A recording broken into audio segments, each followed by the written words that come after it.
Natty or not?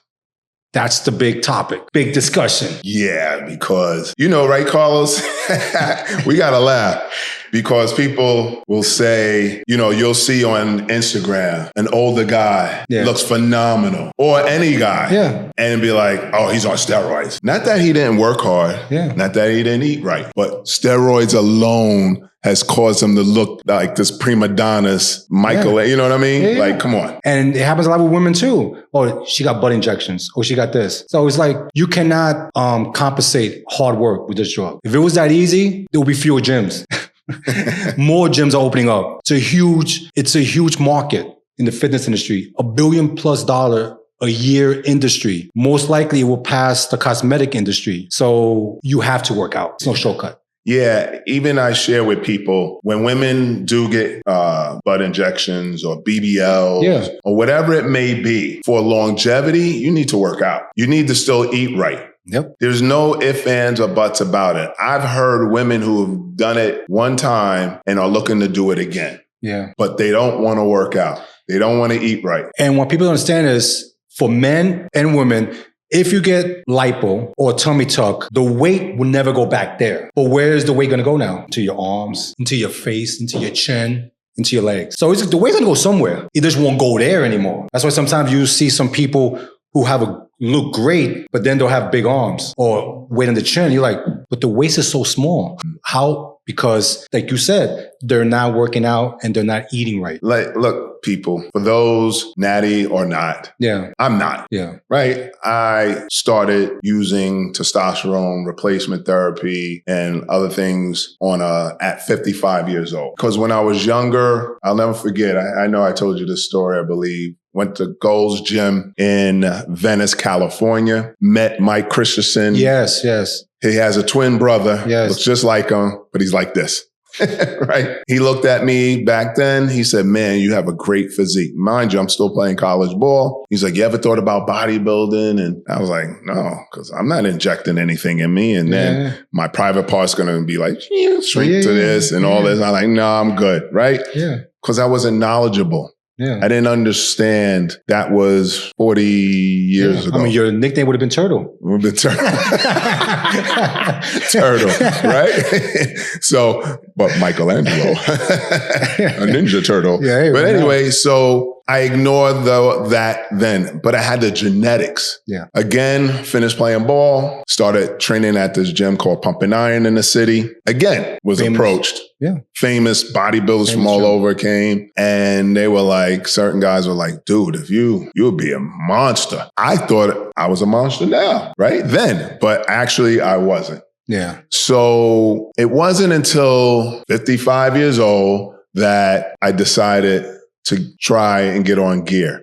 But one of the things I've learned and what was told to me was less is more. And what gets people in trouble is the more. Right? They see the results. They then start abusing what they're taking. And that's just, a no-go. It's right. No good. And now they're taking things that is not meant for the human consumption of the body. And look, there are pros and cons. I would say this, that when you're natty, it's a longer process. It's going to take you longer to get to that physique unless you're genetically gifted and you eat right. See, everything is eating. If you eat right and you train right, you're going to look amazing natty, right? Most people who are not are the ones that compete for bodybuilding. You cannot run away from a bad diet. You can't, as fast as you want. You can't. So, I mean, you have there's the longevity that no one's guaranteed tomorrow. No. But your chances of longevity being natural are greater.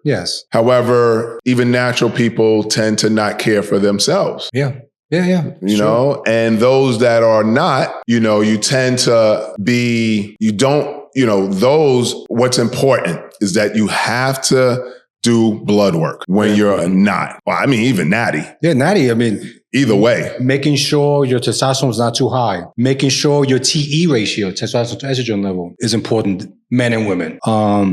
Very important to make sure your thyroid is taken care of. Cholesterol, blood pressure. So being mindful of if you are on certain gears, certain gear. Just don't say, oh, I'm young, I'm good. And please do not continue taking advice from people from YouTube or social media, because these people are so risky on taking so much. Just because John takes 1,000 cc's of freaking trend a week and he looks great and he says I'm healthy, doesn't mean he's lying. And do you really know he's taking 1,000? Now you want to take it and you end up in the hospital. So like Larry said, blood work is so important. And find a doctor you could be honest with. Do not go to a doctor, oh no, I don't take nothing. So exactly, right? Blood work is important, and you being transparent towards your primary care doctor. Important. Because at the end of the day, your primary care doctor is not going to call the police. They're going to suggest either no or let's monitor it. Yes. And I chose, because my numbers were all over the place and they couldn't understand it, for a 60-year-old whenever I started, that, wow, your testosterone level is high. Yeah. Like, what's going on? Or, well, these levels, are high. And so that I began to tell them 16 weeks on, 6 weeks off. Yeah. And so I allowed the body to, regenerate itself. Yeah, regroup. I understand certain people, especially depending on the age, the testosterone is low. So one thing I want to talk to you about is knowing, and doctors will tell you this, and this is things you could do research on your own, but if you're having trouble with sleep, recovery, if you're having trouble in the bedroom, chances are you have low testosterone. And people forget is when you hit 40 years old, your testosterone goes down 1 to 2% a year. Even 30, no? 30, 35. Okay. But when you hit the 40s, it's really comes consistently. So check your testosterone to E. Your TE is testosterone estrogen level. And this is mostly for guys, because people don't understand this. A man could have high blood pressure. A man could have diabetes. A man could have all these issues. A woman could have the same issues, but it affects the men differently. You know why? Because now the bedroom becomes an issue. Not the women, the men. So guys, check your testosterone. If it's too low, then jump on. The doctors will tell you testosterone, therapy. A healthy range would be a little over 600, 700. We have known to be about 1,000, but it's just being important, making sure that, look, doc, I'm experiencing lack of sleep, the bedroom, I'm losing my hair, certain things. Doctors will tell you may have. Simple blood work, get the results in 24, 48 hours. So regardless, blood work is everything. And one thing, leave a comment on the channel and DM us. We could tell you which kind of blood work you should be asking your doctors. Because if you go to a doctor and say, I just want a physical, the most boring physical they're going to do for you. Right. They're not checking the things that you need to be checked. And if you don't tell your doctor that you're on gear, they're not going to bother checking other things, because they're like, oh, he's not on these certain things that could, potentially harm you in certain ways. Like your free testosterone level. Yes. You want to check your forgot the name of it. Yeah. But we could definitely get back on that. But just be comfortable with your doctor. If you're not comfortable with your doctor, find a doctor that you could be comfortable with. You're comfortable with your doctor. I am comfortable with my doctor. And it's just keeping an open dialogue. I'm sorry, A1C. I just had a brain fart. Sorry. A1C. Right. Just to give you an example of things you want to check. Also your cholesterol level. So there are different areas in which you need to check and ask your doctor specifically, because most won't do the free testosterone unless you request it. And they won't check your thyroid. And they won't check your thyroid. You want your blood levels checked, your hemoglobin levels checked as well. We also suggest, that's for those that hey, say, yo, I want to get on some gear or whatever. You may need to donate at times. Yes, donating blood is huge. It's huge. But folks, we're not telling you to either be natty or not, but don't judge a person that's not. Yeah. I see a lot of judgment, but people don't realize how much work. And there are people who outlive who are not, who are on gear until 90s, 80s of professional bodybuilders, men and women who live to a older age, who have been on, but they have taken less. Yes. You don't need this exorbitant amount of gear in your body and what the body's not meant for. And, there are things that are naturally replacing, hey, it was funny. I went to see the Jets play my Steelers, and this was in September. Mind you, I was on a show, but I'm very vascular. Yeah. Anyway, off the rip. Yeah. And I had a jersey on, a Steeler jersey, and a guy behind me says, yo, you on trend? I turn around and I'm like, why? I was. So what's the deal? He's like, dude, you're so vascular, you know? But I didn't hide the fact that, at one point, but I know that I'm not. And that's only for competition. Yeah. That's not something I live on because I don't need to live on it. No. But that was something that was, and is very little. Yeah. So I say to say that I know for me, naturally, it was, and at this age, it's a different ball game. Yes. You know, compared to maybe when I was younger, I was natural. You know, I was not nowhere near the size I was. I was near the recomposition, the muscle belly and everything. No. It's totally different, but I wouldn't judge anybody irregardless. It's a personal choice. I started in my mid-40s, and it was because competing. But I've had great coaches who kept reminding me, blood work, this, that, and then how I felt, you know. So how you feel plays a big factor when you're on things. And most people don't think before they start. Do you have any pre-existing conditions? Yeah. That is huge. You don't research and know. And all of a sudden you are starting to take things and it's counterproductive to your body. And next thing you know, they're, arranging a funeral for you, which is unfortunate. Family history, heart condition, heart problem. That's if you decide to get on gear. Because irregardless, you should be at the doctors all the time. And this is something that you don't do impulsive. Right. This is something you do, like, think about it. You speak to your people, speak to your friends, your family. Don't lie about it.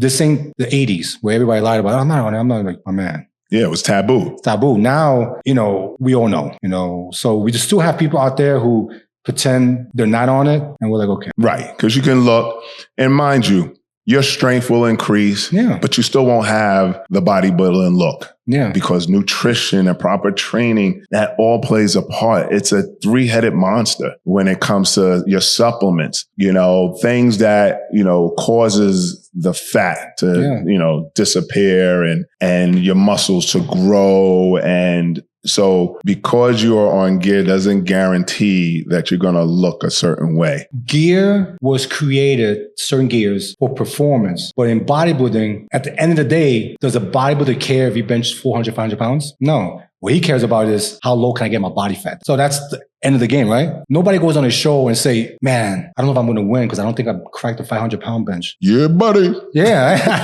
Yeah, it's definitely Ronnie.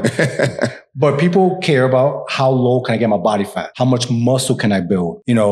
How grainy, vein am I going to look? That's the main factor. So yes, there are certain gears for only performance, like track and field, sports, football. But majority of people just want to look big. And that's where people think the more I take, the bigger I'm going to get. When reality is, if you want to get bigger, you just need to eat more. So you went from eating 2,400 calories a day. Now you're eating 5.5. Because the more calories, that's how you're going to grow. I've never heard Jay Cutler, nobody say, I ate less, took more gear, and I got bigger. No, I ate more, had more cheat days. And that's how they got big. I witnessed Larry, getting ready for a show, his metabolism was getting so high where his coach increased his carb intake by another 100, 150 grams or 200 grams a day. So this man have three cheat meals, chicken fillet, and the next day still drop 1 point something pounds. I was like, what the you know what I'm saying? So his metabolism was just kicking it, but that's because he was mindful, his coach was mindful, and looking at those pictures, was like, all right, you could eat more, not take more gear, eat more. Yeah, it was nutrition is key, folks, even being natural. Yeah. And there are a lot of, we know a lot of natural competitors. Yes. And some of them have tasted that stage and say, you know what?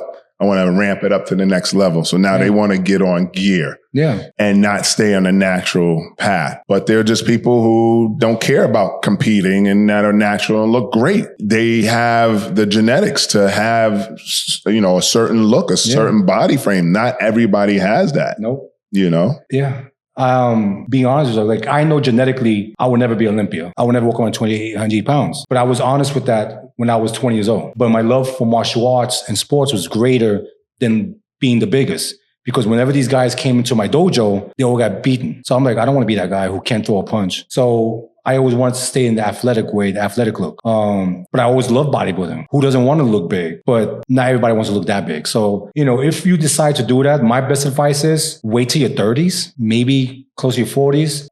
Wait till your body matures. Make sure that you're eating right. You're training by, naturally, taking supplements. And if you decide to do it, that's between you, your family, and God, and your doctor. But do not take it at a young age because your body is still growing to 24, 25, 26. And now you're stopping it.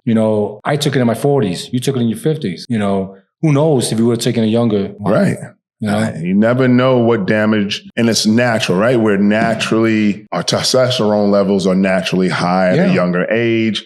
Our bodies begin to break down, obviously, after a certain age. But you're right. Yeah. It's really in a ladder. I remember somebody told me, wow, you just started? I was like, yeah. I thought you were on before. Yeah. And it's interesting conversation piece. I know there are women who hit their 50s that take testosterone, because of their low testosterone. Yeah, their balance, as women get older as well. They have their own separate challenge. And, we will have women guests who compete and are coaches that can speak to the women on that topic and specifically. Yeah, certain supplements that they take. Yeah. That, to compete. And to help with fat loss, because most people want to lose fat, right? Yeah.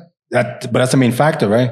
You want to look good. So how are you going to look good? Reduce body fat, which is the beautiful transition going into peptides. People are talking about peptides. I'm going to give you a little secret. Peptides has been around since 1921, over 100 years. But why are we learning about it now? Because it's a business of money. So you had other pharmaceutical companies taking over, but peptides been around forever. Now you got the GLP ones, you got all these things, and people are just like finding out now that peptides is the future, where eventually maybe a person would jump on the testosterone and the rest would be peptides, like retatrutide, it's the King Kong of GLP ones. What's great about peptides is amino acids. It's majority of them is in our bodies. But some of them are not being utilized. They dormant. But there's so many great things that we're learning about peptides that could reduce cancer tumors, longevity, mitochondria, what gives you enough energy, skin. People talk about growth hormones now, but growth hormones have been around for 30 plus years. That was considered a fountain of youth, a rich person supplement. Now you could pick it up anywhere. So peptides is going to go more of a natural route where you could still look great, still look fantastic without the fear of, gear. Yeah. Yeah.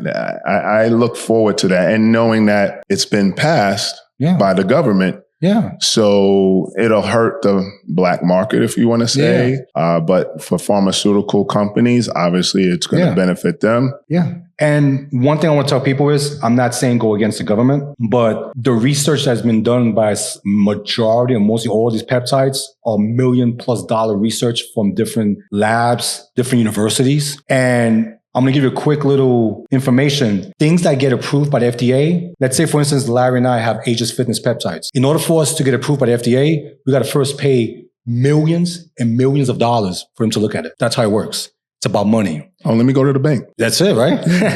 And I'm going to leave you off this. How many things do we eat now and drink that is not good for you, but is approved by the FDA? Soda, cereals, Kraft macaroni and cheese, the ketchup, that's approved by the FDA. So are they really looking out for us? Or are they looking out for the bottom dollar? So when you speak to your doctors, or you speak to your wellness, or you speak to people, look at the research. Go online and find out how much research has been done on retatrutide over 10 years. MOTS-C, so many different peptides. The list goes on and on and on. That could help you, that could make you feel younger, stronger, reduce body fat, injuries, the Wolverine stack, BPC 157 with TB 500. It's amazing how many people talking about that where they had shoulder. Imagine you was taking a Wolverine stack after your surgery. How much better you would have felt. I've been squatting 500 pounds. There it goes. It's funny. One of my favorite has been, and I'm shifting, is testosterone. Yes. Because of the visceral fat, right? Yeah. And I notice the difference in my tummy. Yeah. That feels so yummy. Research purposes. And now I'm going to go switch to CJC 1295 with the ipamorelin. Yes. So I'm switching to that. It has the same effect, but even greater. Agree. So look, people, if you want to look good, you want to feel good, you want to longevity, either way, whether you pick Natty or not, you will find benefits in both. Yep. Obviously, the knot is a lot more riskier, but I believe the risk is due to self-imposed risk because you're taking way too much that is unnecessary. And then also you didn't do the research. Yeah. And also you didn't include your doctor. Also you have pre-existing conditions. Heart conditions. Yeah. That you should not be on the knot. But Natty, it will always win because it's always safe, right? It's just natural. Just do. But again, you have to make your own decision. You still got to eat right. You still got to train right. And obviously this is more pertaining to people that are in the gym. Yeah. Opposed to people that play tennis. Yeah. Although peptides for people in other areas of fitness, it could be pertained to, depending on what it is. It could be the skincare, the hair. It really, look, intimacy. There's a peptide for intimacy that 1000% works. Yeah. It works. So anyway, at 61, 50, like we're not 20. Yeah. The wind blows and, the tower is risen. You know what I'm saying? So. No sweats for me. No. So, folks, we wanted to bring a controversial topic. Yeah. People that are natural and people that are not. Both have pros and cons. It all depends on the individual and how you approach it and for what reason you're approaching it. Yep. And have a trusted information to make a decision. And again, any questions you have, please reach out to us. Hit up in the channel, like, subscribe, or DM us on Instagram on Ageless Fitness. And if you don't have the answer, we'll direct you to the person who does. So again, thank you from the horse and the beast for visiting us and listening to our episode and engaging in our topics. So we want to thank you for another episode. Thank you so much. See you soon. Bye-bye.